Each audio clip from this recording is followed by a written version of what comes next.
Astronomie, astrophysique, cosmologie, astroparticules. Ça se passe là-haut, par Eric Simon.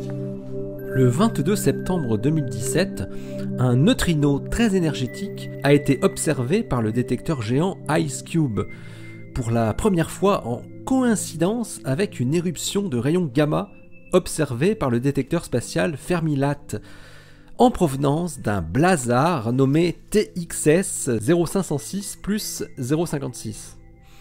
Une fouille minutieuse dans les 10 ans d'archives de IceCube permet aujourd'hui de retracer l'activité neutrino du blazar incriminé et de comprendre des choses. C'est une étude signée par le responsable scientifique de la collaboration IceCube, Francis Halzen de l'université du Wisconsin, avec 3 de ses collègues américains, qui nous fournit cette exploration dans le passé des données de IceCube, focalisée sur la direction du blazar TXS 0506 plus 056. L'extraordinaire luminosité du blazar, un noyau actif de galaxies vu dans l'axe de son jet polaire, malgré sa distance énorme, laisse penser qu'il pourrait s'agir d'une catégorie spéciale à même de produire des rayons cosmiques énergétiques, notamment des particules issues de processus hadroniques, l'accélération de protons produisant par la suite des pions qui se désintègrent enfin en produisant des neutrinos et des photons gamma. La première détection en multimessager neutrino plus rayon gamma va dans ce sens, mais l'événement du 22 septembre 2017 ne concernait qu'un seul neutrino. Il était donc crucial de chercher si d'autres bouffées, entre guillemets, de neutrinos auraient pu avoir lieu dans le passé en provenance de TXS 0506 plus 056. Plusieurs indices pointent en effet vers une origine commune pour les neutrinos très énergétiques, les rayons gamma extragalactiques et les rayons cosmiques de plus de 100 GeV, à commencer par une densité d'énergie similaire.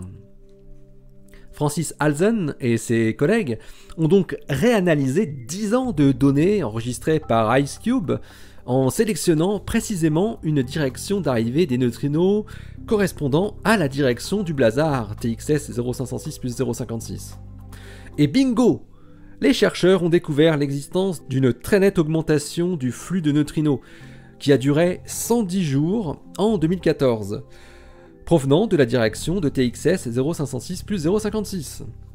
Cette bouffée de 2014 surpasse largement toute l'activité provenant du blazar sur les 10 ans enregistrés. À partir de la bouffée de neutrinos de TXS 0506 plus 056 de 2014, les chercheurs extrapolent ensuite pour expliquer le flux de neutrinos énergétiques diffus qu'ils détectent depuis 2013 dans IceCube, attribués à des sources extragalactiques. Ils font l'hypothèse que ces neutrinos proviennent de sources comme le blazar TXS 0506 plus 056, qui seraient des émetteurs épisodiques de neutrinos. L'analyse basée sur le nombre de neutrinos ainsi détectés leur permet de fixer la proportion des blazars qui seraient de tels émetteurs intermittents de neutrinos. Cette classe de blazars formerait 5% des blazars. Mais les physiciens des astroparticules font aussi d'autres déductions.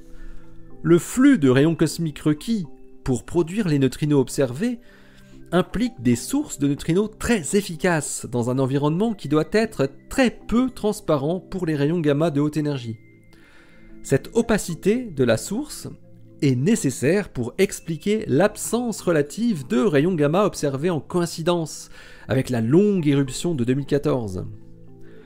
L'étude du rayonnement gamma produit durant l'éruption neutrino de 2014, faible mais pas nulle, montre, d'après Francis Halzen et ses collaborateurs, que son absorption et ses interactions intrinsèques dans la source, suivies par une interaction avec la lumière diffuse extragalactique, devaient produire un flux gamma du même ordre que celui qui a été effectivement détecté durant la période par Fermi-LAT. Ces blazars sont donc de meilleurs émetteurs de neutrinos que de photons gamma, ce que l'on peut traduire en disant qu'aucune éruption de rayons gamma ne doit être attendue quand une éruption de neutrinos est observée en provenance d'un blazar. La détection d'un seul neutrino, le 22 septembre 2017, aura ainsi permis, grâce à la localisation de sa source, de mieux comprendre ces sources à multimessagers que sont les blazars, émetteurs de neutrinos et de rayons cosmiques énergétiques en grande quantité, et de rayons gamma de plus grande énergie, mais en plus faible quantité. L'article de Francis Hazen et ses collaborateurs est paru dans The Astrophysical Journal Letters, le volume 874, daté d'hier, et il porte le titre On the Neutrino Flares from the Direction of TXS 0506 plus 056. Allez, d'ici la prochaine, portez-vous bien, restez bien les yeux vers le ciel, et restez bien les pieds sur terre. Salut!